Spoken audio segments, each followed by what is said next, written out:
নমস্কাৰ, স্বাগতম মোৰ এছামি চেনেললৈ। প্ৰিয় ছাত্ৰ ছাত্ৰীসকল, আজি তোমালোকৰ ক্লাছ 9ৰ বিজ্ঞানৰ অধ্যায় 14 প্ৰাকৃতিক সম্পদ যোনখন পাৰ্ট আছে, অধ্যায় আছে, ইয়াৰ অনুশীলনীৰ আৰু ভিতৰুৱা যোনবিলাক প্ৰশ্ন আছে গোটেইখিনি কৰিম। এইখন বুকৰ তোমালোকৰ বিজ্ঞান নৱম শ্ৰেণীৰ পাঠ্যপুথিৰ পৰা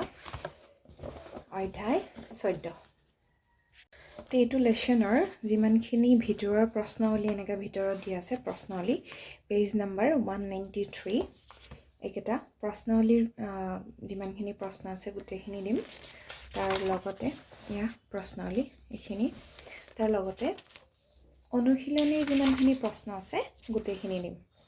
তো তোমালোকৰ প্ৰশ্নাৱলীবিলাকৰ নাম নাই না, তো মই পেজ নম্বৰ উল্লেখ কৰি দিম। প্ৰথম প্ৰশ্নটো যোনটো আৰম্ভ হ'ব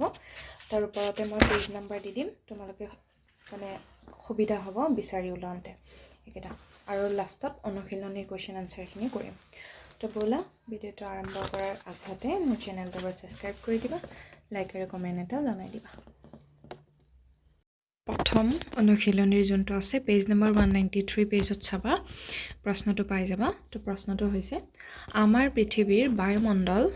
শুক্ৰ আৰু মংগল গ্ৰহৰ বায়ুমণ্ডলৰ মাজত পাৰ্থক্য কেনেধৰণৰ? ইয়াৰ উত্তৰটো হৈছে, আমাৰ পৃথিৱীৰ বায়ুমণ্ডলৰ তুলনাত শুক্ৰ আৰু মংগল গ্ৰহৰ বায়ুমণ্ডলত কাৰ্বন ডাই অক্সাইডৰ পৰিমাণ বেছি। এই দুটা গ্ৰহত কাৰ্বন ডাই অক্সাইডৰ শতকৰা পৰিমাণ 95ৰ পৰা 97 ভাগ। আনহাতে পৃথিৱীৰ বায়ুমণ্ডলত কাৰ্বন ডাই অক্সাইডৰ পৰিমাণ 0.03%।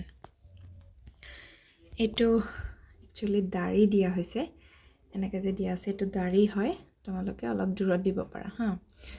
বহুতে ভাবিবা 1 বুলি, তো এইটো 1 নহয় কিন্তু দেই।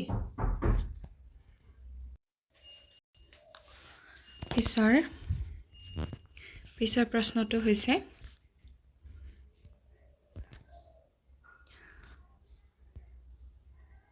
বায়ুমণ্ডলে এখন কম্বলৰ দৰে কেনেকৈ কাম কৰে? ইয়াৰ উত্তৰটো হৈছে, বায়ুমণ্ডলে এখন কম্বলৰ দৰে কেনেকৈ কাম কৰে? ইয়াৰ উত্তৰটো হৈছে, বায়ুমণ্ডলত যি বায়ু থাকে সেয়া তাপৰ কুপৰিবাহী। দিনৰ ভাগত বায়ুমণ্ডলত পৃথিৱীৰ উষ্ণতা হঠাৎ বহুত বাঢ়ি যোৱাত বাধা প্ৰদান কৰে আৰু ৰাতিৰ ভাগত পৃথিৱীৰ উষ্ণতা কমি যোৱাত বাধা প্ৰদান কৰে। বায়ু তাপৰ কুপৰিবাহী হোৱাৰ বাবে ইয়াৰ মাজেৰে তাপ শোষণ আৰু বিকিৰণ কৰাটো পৃথিৱীৰ বাবে সম্ভৱ নহয়। সেয়ে আমি ক'ব পাৰোঁ যে পৃথিৱীক বায়ুমণ্ডলে এখন কম্বলৰ দৰে আগুৰি আছে। ইমানখিনি লিখিলে হৈ গ'ল। 3 নম্বৰ প্ৰশ্ন, অনুশীলনীৰ ঢেৰ প্ৰশ্ন আছে, প্ৰশ্নাৱলীৰ ভিতৰুৱা যোনবিলাক প্ৰশ্নাৱলী চাবা 3টা 4টা 5টাকৈ বহুতকেইটা প্ৰশ্ন আছে, আৰু অনুশীলনীটো আছে। তো সেইকাৰণে ভিডিঅ'টো অলপ দীঘল হ'ব, তোমালোকে স্কিপ নকৰাকৈ ফাৰ্ষ্টৰ পৰা লাষ্টলৈকে চাই যাবা, ঠিক আছে? আৰু মোৰ চেনেলটো যদি ভাল লাগিছে এবাৰ প্লিজ ছাবস্ক্ৰাইব এটা কৰি দিবা। 3 নম্বৰ প্ৰশ্ন, বতাহে কি সৃষ্টি কৰে? ইয়াৰ উত্তৰ, কোনো অঞ্চলত উষ্ণতা বৃদ্ধি পোৱাৰ লগে লগে সেই অঞ্চলৰ বায়ু গৰম হৈ ঊৰ্ধ্বগামী হোৱাৰ বাবে অঞ্চলটোত নিম্নচাপৰ সৃষ্টি হয়। সেই অঞ্চলটোৰ তুলনাত কাষৰীয়া অঞ্চলৰ বায়ু শীতল আৰু গধুৰ, অৰ্থাৎ কাষৰীয়া অঞ্চলসমূহ উচ্চ চাপ হৈ থাকে, ফলত বায়ু সেই উচ্চ চাপ অঞ্চলৰ পৰা নিম্নচাপ অঞ্চললৈ গতি কৰে। কোনো অঞ্চলত উষ্ণতা বৃদ্ধি পোৱাৰ লগে লগে সেই অঞ্চলৰ বায়ু গৰম হৈ ঊৰ্ধ্বগামী হোৱাৰ বাবে অঞ্চলটোত নিম্নচাপৰ সৃষ্টি হয়। সেই অঞ্চলটোৰ তুলনাত কাষৰীয়া অঞ্চলৰ বায়ু শীতল আৰু গধুৰ, অৰ্থাৎ কাষৰীয়া অঞ্চলসমূহ উচ্চ চাপ হৈ থাকে, ফলত বায়ু সেই উচ্চ চাপ অঞ্চলৰ পৰা নিম্নচাপ অঞ্চললৈ গতি কৰে। বায়ুৰ এই প্ৰবাহকে বতাহ বুলি কোৱা হয়। 4 নম্বৰ প্ৰশ্নটো কি কৈছে চোৱা, ডাৱৰ কেনেকৈ সৃষ্টি হয়? ডাৱৰ কেনেকৈ সৃষ্টি হয়? ইয়াৰ উত্তৰ, দিনৰ ভাগত সূৰ্যৰ তাপত জলমণ্ডলৰ পানী গৰম হৈ বাষ্প আকাৰ লাভ কৰে। সেই বাষ্প গৰম বায়ুৰ সৈতে ওপৰলৈ যায়। এক নিৰ্দিষ্ট উষ্ণতাত গৰম বায়ু ঠাণ্ডা হোৱাৰ লগে লগে বাষ্পবোৰে বায়ুত থকা ধূলিকণাক কেন্দ্ৰ কৰি ঘনীভূত হৈ সৰু সৰু পানীৰ টোপালৰ সৃষ্টি কৰে। ইয়ে ডাৱৰৰ সৃষ্টি কৰে। পিছৰ 5 নম্বৰ প্ৰশ্নটো চোৱা 5 নম্বৰ প্ৰশ্ন বায়ু প্ৰদূষণ সৃষ্টি কৰা যিকোনো এইটো যিকোনো হয় মিকো নহয় গৈছে যিকোনো তিনিটা কাৰ্যকলাপৰ তালিকা প্ৰস্তুত কৰা যিকোনো তিনিটা কাৰ্যকলাপ দিছে ইয়াত দিছো তোমালোকে ব্ৰেকেটৰ ভিতৰখিনি লিখিব পাৰা নিলিখিব পাৰা ঠিক আছে ইয়াৰ উত্তৰটো হৈছে বায়ু প্ৰদূষণ সৃষ্টি কৰা তিনিটা কাৰ্য 1 নম্বৰ জীৱাশ্ম ইন্ধনৰ দহন অকল এইখিনি লিখিলেও হ'ব এইখিনি নিলিখিলেও হ'ব ঠিক আছে যে কল কাৰখানাত আৰু যান বাহনত উৎপন্ন হয় কিছুমান অলাগতিয়াল গেছ এইখিনি লিখিলেও হ'ব নিলিখিলেও হ'ব মকো নিলিখিলেও হৈ গ'ল ঠিক আছে 1 নম্বৰ পইণ্ট লিখিবা জীৱাশ্ম ইন্ধনৰ দহন পিছৰ 2 নম্বৰ আছে গছ-গছনি কাটি বনাঞ্চল ধ্বংস কৰাৰ ফলত বায়ু প্ৰদূষণ হয় এতিয়া 3 নম্বৰ পইণ্টটো হ'ল যে প্ৰাকৃতিক দুৰ্ঘটনা যেনে অগ্নিয়গিৰি উদগিৰণৰ ফলতো বায়ু প্ৰদূষণ হয় তিনটা পইণ্ট হৈ গ'ল পিছৰ এতিয়া প্ৰশ্নাৱলী আছে এটা প্ৰশ্নাৱলীৰ তিনটা কোৱেশ্চন আছে এইখিনি কৰিলো আকৌ চোৱা প্ৰশ্নাৱলী আছে তোমালোকৰ পেজ নম্বৰ 194 ত আছে 194 পেজ নম্বৰ 194 প্ৰশ্নাৱলীৰ প্ৰশ্নখিনি কৰিম এতিয়া আমি 1 নম্বৰ প্ৰশ্ন হৈছে জীৱসমূহক পানীৰ কিয় প্ৰয়োজন হয় খুব ধুনীয়া প্ৰশ্ন ইয়াৰ উত্তৰ হ'ব মানুহ সকলো জীৱৰ দেহৰ ভিতৰত যি ৰাসায়নিক কাম কাৰ্য হয় সিহঁত সকলো পানী দ্ৰৱীভূত অৱস্থাত চলে একে সময়তে এই দ্ৰৱীভূত পদাৰ্থবোৰ দেহৰ বিভিন্ন ঠাইলৈ যাবলৈ লাগে সেয়েহে জীৱই জীয়াই থকাৰ বাবে পানী অতি প্ৰয়োজন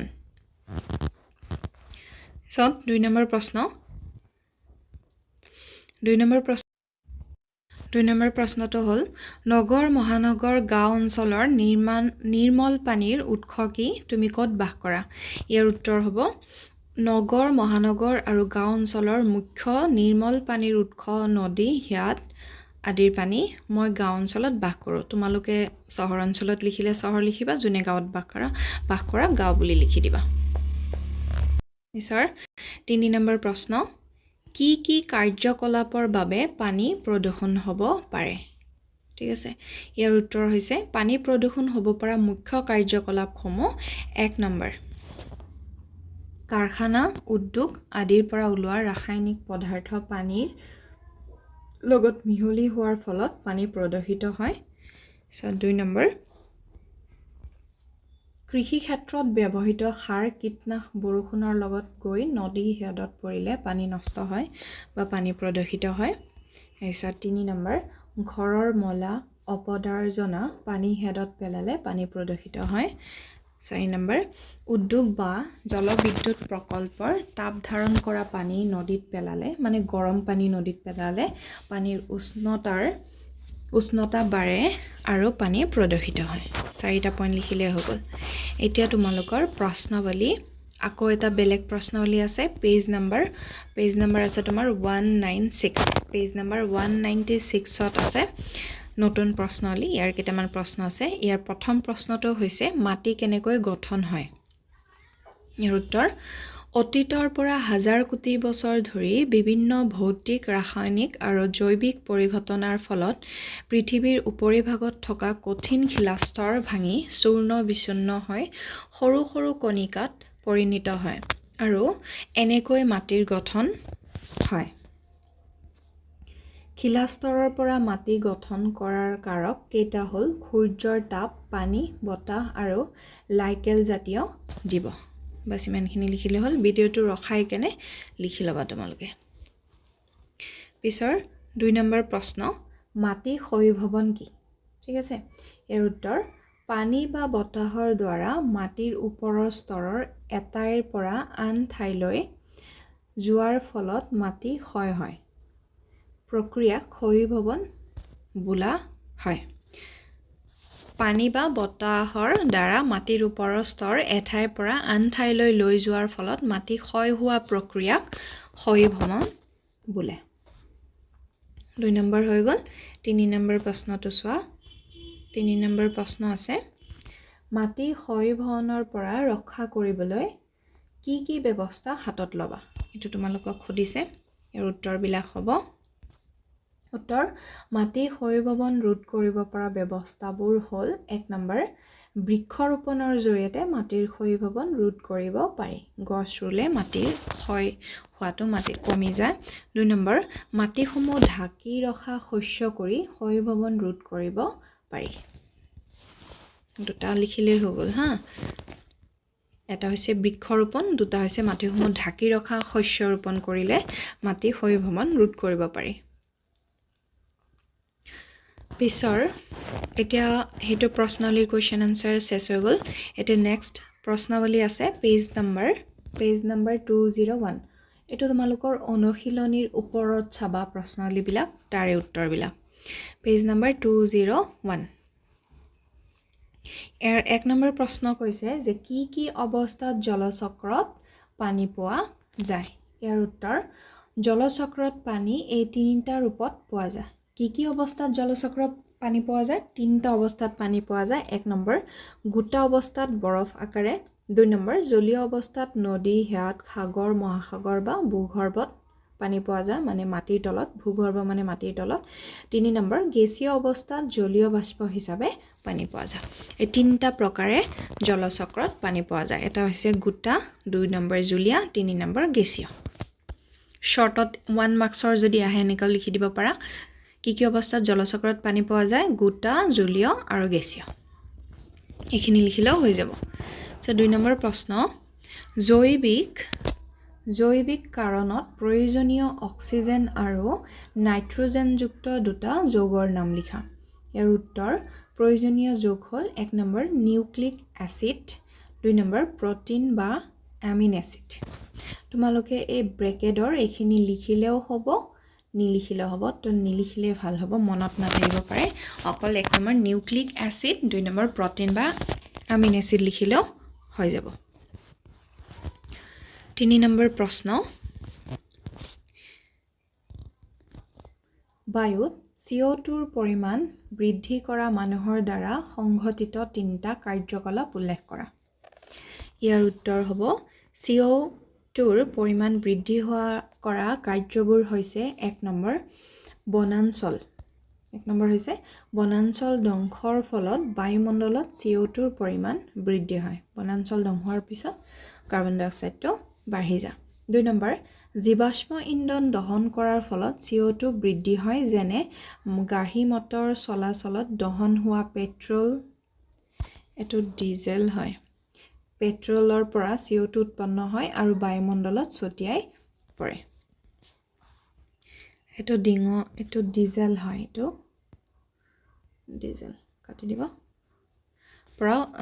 পেট্ৰল পৰা CO2 উৎপন্ন হয় আৰু বায়ুমণ্ডলত ছটিয়াই যায় প্ৰশ্ন পিছৰটো হৈছে 4 নম্বৰ সেউজগৃহ প্ৰভাৱ কি এটো তোমালোকে ক্লাস 4-5 ৰ পৰাই পাই আহিছা চাগে সেউজগৃহ প্ৰভাৱ কি তে ইয়াৰ উত্তৰটো হৈছে প্ৰদূষণৰ বাবে বায়ুমণ্ডলত বাঢ়ি যোৱা CO2 গেছ পৃথিৱীৰ উষ্ণতা বৃদ্ধি কৰিছে কাৰণ CO2 গেছ সূৰ্যৰ তাপ শোষণ কৰি ৰাখে ইয়াক সেউজগৃহ প্ৰভাৱ বোলে সৰুকে দিছো মান দীঘলকে দিয়া নাই 5 নম্বৰ প্ৰশ্ন বায়ুমণ্ডলত কি দুটা অৱস্থানত অক্সিজেন পোৱা যায় অক্সিজেন বায়ুমণ্ডলত দুটা অৱস্থানত পোৱা যায় দুটা হেৰিত ইয়াৰ উত্তৰ হৈছে অক্সিজেন গেছ দ্বি পাৰমাণৱিক অণু অজন গেছ ত্ৰি পাৰমাণৱিক অণু হিচাপে অক্সিজেন গেছ পোৱা যায় 5 নম্বৰ হৈ গ'ল এতিয়া তোমালোকৰ অনুশীলনী কিতাপৰ যিমানখিনি প্ৰশ্নাৱলী আছে প্ৰশ্নাৱলীৰ কোৱেশ্চন আনসাৰখিনি আমি গোটেইখিনি কৰিলো এতিয়া আছে আমাৰ অনুশীলনীটি আছে পেজ নম্বৰ 201 201ত আছে অনুশীলনী তে ইয়াৰ 1 নম্বৰ প্ৰশ্নটো চোৱা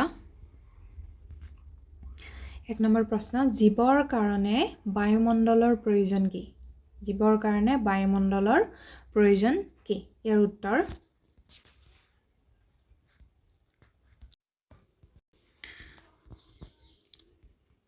পিছত